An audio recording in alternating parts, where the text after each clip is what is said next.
Welcome back, ladies and gentlemen, to another JVS movie review. Today, we are bringing you another movie from Shudder Studios.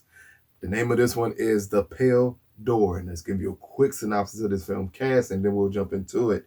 After a train robbery goes bad, two brothers leading a gang of cowboys must survive the night in a ghost town inhabited by a coven of witches. Starring, that is silly unto his own self, Zachary Kingsington, Devin Druitt. I think that's it. That's the two key people we need to really know here in this film. So, Pale Door. Let's start off by saying um, the beginning of this film, the first 15 minutes, a tone is set that is great. Like, at that point, I thought we were in for another really good to great Shudder film, possibly following in the footsteps of Spiral, possibly following in the footsteps of anything for Jackson. I thought we were coming down that road after the first 10 or 15 minutes of this film. They really set up what's going to happen nicely, and then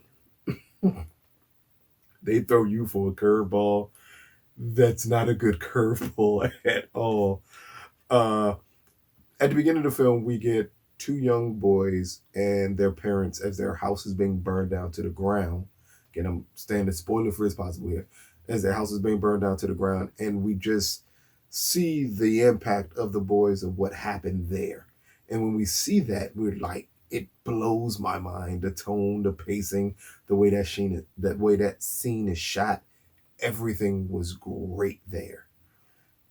Then we get to transport to the boys as adults, and they go on a train robbery, and then everything goes off the rails. It kind of reminded me. Shudder has another film, a vampire film. Can't remember the name of it exactly right now. It's off of on a U-boat. I did review it, so if you can remember what I'm talking about, check it out. Check out the review again because these two are going to sound similar. It goes off the rails once the monsters are introduced. There, it was vampires. Here, it's a coven of witches that tend to come out of nowhere. The characters tend not to ask questions of things that happen before it goes ape crazy in this movie. And that's the problem with it. It leads to the characters making very bad decisions, and nothing is explained to us why they're so trusting of a young girl found in a case on a train that they're robbing. No real questions asked there. No real questions asked when they mysteriously are entered into this brothel full of women. No real questions asked there. Like, we get no questions asked at multiple times in this movie where you kind of want the questions asked. And that's what leads it down a path where the movie just goes off the rails and is as close as humanly possible to not being able to recover from it. But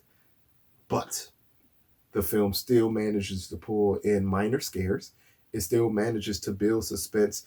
It's a scene in this brothel where we see the cowboys and they enter in, and we kind of know something's run amok here. And the younger brother says something, and then we see all the witches stare at him. It was a good scene and it was a good setup. There's another scene where we have a witch crawling across the ceiling, and it was another good scene, good setup. Even later on in the film, again, without giving much away, later on in the film, when they change settings into a different location, while they're in that location, some things happen that are set up great, shot great, and even performed great. And you kind of wish, in all honesty, that the film possibly took place in its totality at that one location. And then you would wish that they branched off of that one location and made it a more thrilling film. But again, it instead it goes left. And it leaves things that it shouldn't leave. It leaves questions that it shouldn't leave. It even took a main character away from majority of the second and third acts of this film, where you kind of would need that character more. to understand what's going on. It makes hints to another character's sexuality that maybe could have been explained a little bit more, but I understand just hinting at it. Maybe people would get the gist of it that way. Again, it just leaves too many questions. While it is well shot, while the setup at the beginning is so great, but by the time we get to the meat and potatoes of the story, it struggles. And that is when we are introduced to the Coven of Witches and everything that they need to survive in this coven, which could have, again, been explained better what they needed to survive. We kind of get it hinted towards us, but if it's explained a little better, it could have added more thrills to it. And that's the case with this movie in general, The Pale Door. It leaves thrills on the table that they could have taken advantage of. Is it enjoyable?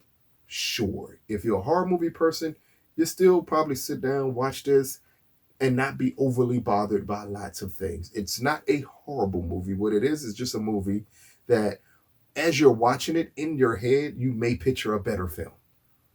But it's still enjoyable nonetheless. So, Pale Door, brought to you by Shudder. I think it is currently streaming on Shudder. It dropped this month. So it's currently streaming on Shudder's app. It's streaming on AMC Plus too, if I'm not mistaken. Out of a possible 10, I am going to give The Pale Door a 4 out of 10. And again, as I said it before throughout this entire review, the only reason is it leaves things on the table that it shouldn't. Is it shot well? Yes. Is it acted well? Yes. But man, it's some thrills that it could have set up and some moments that it really missed on, including showing things at times off screen that if you showed it on screen and you don't have to go over the top with the gore to show it on screen, it could have been amazing. So this is a film that is a woulda, coulda film. It's something that could have been better, that you could want more from. But if you just sit back and enjoy it, especially as a horror movie person, if you sit back and enjoy it, it's not a bad ride to be on. So check it out.